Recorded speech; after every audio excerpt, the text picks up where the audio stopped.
Welcome to the Chronicles of Rome, Episode 7, the Siege of Veii, Rome's first great war.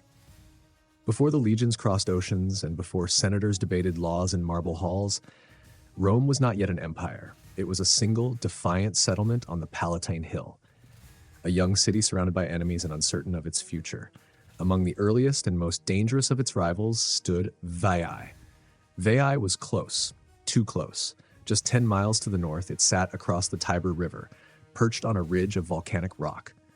Its walls were high, its traditions ancient, and its people proud. Veii belonged to the Etruscans, a civilization that had once dominated much of northern and central Italy.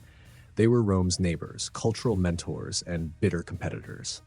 Etruscan cities like Veii were urbanized long before Rome. They traded with the Greeks, built grand temples, and buried their dead in elaborate tombs.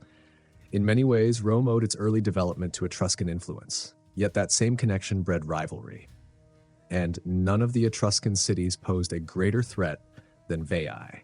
The tension between these two cities had deep roots. They shared a border, competed for the same fertile lands, and clashed over access to key trade routes. The hostilities erupted long before Rome officially declared war in 406 BCE. In fact, one of the most tragic stories from early Roman history is tied to this conflict. According to tradition, sometime in the early 5th century BCE, a powerful Roman aristocratic family, the Fabii, launched an independent campaign against Veii. They took matters into their own hands, leading their clients and retainers north in an effort to subdue the Etruscans without waiting for the state. It ended in disaster. At the Battle of the Cremera, some 300 Fabii were said to have died. Nearly the entire clan was wiped out. Whether the numbers are exaggerated or not, the defeat left a deep scar on Roman memory. It was not just a military loss, but a symbol of how personal pride could bring ruin. So when Rome finally declared formal war against Veii in 406 BCE, the stakes were higher than ever. This was not just about territory.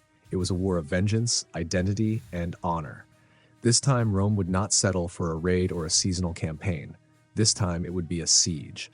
And not just any siege, but one of the longest and most transformative in Roman history. Veii was prepared. Its Acropolis was a natural fortress. The city stood on a plateau surrounded by steep ravines, making a frontal assault nearly impossible. The Etruscans had fortified it with thick walls, stone towers, and well-defended gates. Inside, the Veientines were skilled builders and engineers. They had access to abundant resources, both material and spiritual. Their chief protector was the goddess Juno Regina, or Queen Juno. Her temple crowned the city's highest point, and her presence was believed to guard Veii from harm. The Etruscans, devout in their religious practices, trusted that with her blessing, their walls would hold. Rome, meanwhile, had never attempted a siege of this magnitude. Traditionally, Roman armies were composed of citizen farmers who served during the campaigning season and returned home to tend their fields. But Veii could not be taken in a few months. It would require something new, something permanent. To meet the challenge, the Roman Senate took a radical step. For the first time in its history, it authorized the payment of soldiers. This was a seismic change. It meant that the army could remain in the field year-round. It meant that Rome was shifting from a militia model toward something more professional, more organized, and more suited for long-term warfare. This decision would echo through the centuries, laying the groundwork for the later Roman legions. With the new policy in place, Rome began to encircle Veii. Camps were built on the surrounding ridges. Trenches were dug. Supply routes were established. The siege became not a single battle, but a slow and grinding war of endurance. Year after year, Roman soldiers fought and waited outside Veii's walls. They built palisades and siege engines. They launched attacks, conducted scouting missions, and tried to starve the city into submission. But Veii held firm. Inside the city, the Veientines endured. They relied on their engineers who matched Roman ingenuity with their own. They launched counterattacks and disrupted Roman lines. They sent envoys to other Etruscan cities, hoping for support, but none came in time. The siege dragged on. Back in Rome, the war took its toll. The cost was staggering, not just in treasure, but in morale. Ordinary citizens bore the burden, especially the plebeians who made up the bulk of the army. Political tensions simmered. Some Romans, tired of the overcrowding and economic strain, proposed a drastic solution to settle part of Rome's population in Veii after its capture. The proposal alarmed many in the Senate. The idea of relocating Roman citizens to a foreign city, even a conquered one, threatened the traditions that held Roman society together. Among those who opposed it most fiercely was a man who would soon define the entire campaign. His name was Marcus Furius Camillus. In 396 BCE, with the siege approaching its 10th year and no resolution in sight, the Senate turned to Camillus. He was appointed dictator, a position granted extraordinary powers in times of crisis. Camillus was everything the Senate wanted. He was stern, traditional, and deeply religious. He believed in the old ways, but he was also a capable commander with a sharp military mind. As dictator, Camillus reorganized the army. He increased the pressure on Veii and intensified the siege works. Most importantly, he focused on a strategy that would bypass Veii's outer defenses altogether. He ordered a massive tunnel to be dug beneath the city. This was not a new idea. The Etruscans themselves had used such tactics in the past, but Camillus brought greater coordination and determination to the effort. The tunnel was designed to reach beneath the walls and emerge inside the city, allowing Roman forces to launch a surprise attack. As the work progressed, Camillus also turned his attention to the gods. Before launching his final assault, he performed a ritual that would become one of the most dramatic in Roman religious tradition, the evocatio. The evocatio was a solemn invitation. It called upon the gods of an enemy city, offering them sanctuary and worship in Rome if they would abandon their former home. In essence, it was a spiritual bribe, rooted in the belief that divine favor could be transferred if properly honored. Standing before the temple of Juno Regina, Camillus lifted his arms to the sky and spoke, "If you will come to us, O Juno, and dwell among the people of Rome, we shall build you a temple worthy of your greatness." According to later writers like Livy and Plutarch, the statue of Juno nodded in response. Whether this moment was historical fact or religious symbolism, the meaning was clear. The gods now favored Rome. With the spiritual balance shifted, Camillus launched his final assault.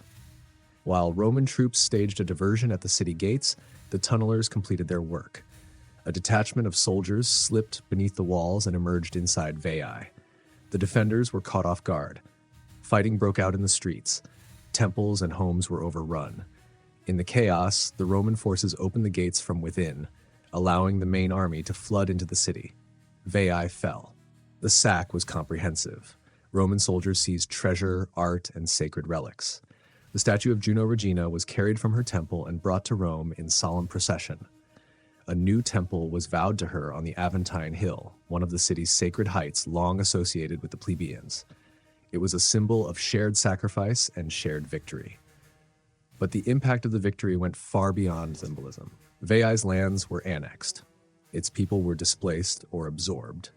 The war marked the first time that Rome had taken and integrated a major foreign city. It also introduced a new phase of Roman politics. For the first time, there was serious debate over how conquered territory should be managed and who should benefit from it.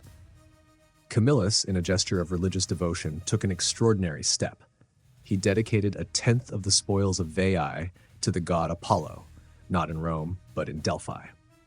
This offering, sent to Greece, marked one of the earliest connections between Roman and Greek religious traditions. It also reminded Rome of its place within the wider Mediterranean world. Roman writers would later elevate the Siege of Veii to the realm of epic. Livy compared it to the Trojan War. A 10-year siege, a cunning plan, divine intervention, and a final surprise attack, Rome, like the Greeks before Troy, had triumphed through patience, innovation, and faith. But not all was well in the aftermath. Despite his success, Camillus quickly became a figure of controversy. He was accused of hoarding spoils and favoring patrician interests. When summoned to face charges, he refused. Instead, he went into voluntary exile. As the story goes, he left the city praying that Rome would one day need him again. That moment would come, sooner than anyone imagined. For now, though, the Siege of Veii stood as a turning point. Rome had endured a decade-long war and emerged stronger. It had developed new military systems, redefined its relationship with the divine, and begun the process of territorial expansion that would one day stretch from the Atlantic to the Euphrates. Veii was no longer an enemy. It had become a part of Rome. But peace would not last. In the very next chapter of Rome's history, a new and terrifying enemy would appear. Warriors from the north, alien in language and customs, would descend upon Italy. They would sack cities, burn temples, and walk unchallenged into the heart of the Roman Forum. Rome would fall, at least for a time.